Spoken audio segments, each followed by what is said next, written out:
was what type of primary framing in the building will withstand a magnitude level of 7 during an earthquake.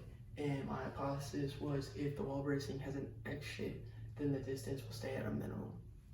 And my background over here, a little bit behind the experiment is the main purpose was to find the wall bracing that could withstand an earthquake. And the reasoning behind that was the rise in earthquakes and natural disasters throughout the world due to climate change.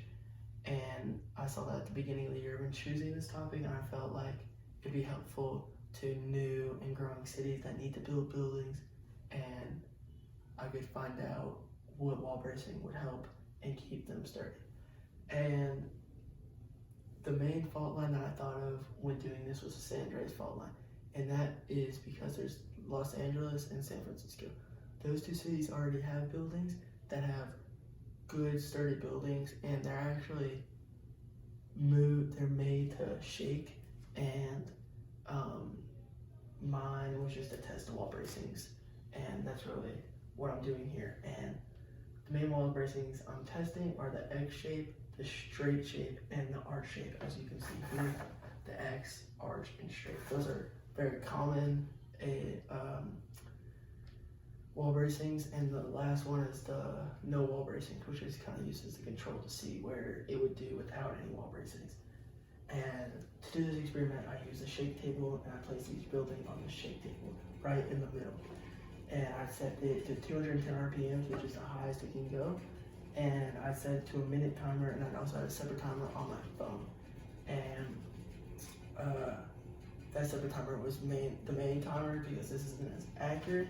So then I would start the shake table up and do the experiment 3 times for each building. Here are my results right here in a table form and graph form. As you can see, the one with no bracing didn't do so well. It lasted around 7 seconds. The one with the X shape lasted around 30 seconds. The straight bar lasted around 40 seconds, and then the arch shape lasted around 15 seconds. So, as you can see, the straight bar was stationary the longest, which was not what my hypothesis said, which I was wrong, and I kind of found that interesting. But then I figured out that the straight has 3 wood pieces that go along each side, so there's more wood pieces along each side to give it more give, slowing down the force on the building and making it less, the movement less. And so in conclusion, the straight shape would be the best at this type of experiment. If you were to expand it, I'm not sure. I still feel like the X would still be better at like a bigger experiment, like a taller, wider, larger scale. But at this experiment, the straight bar was the best in the experiment. And this is due to the give that each bracing has, each individual bracing, and it has more give with 3 straight bars around each side.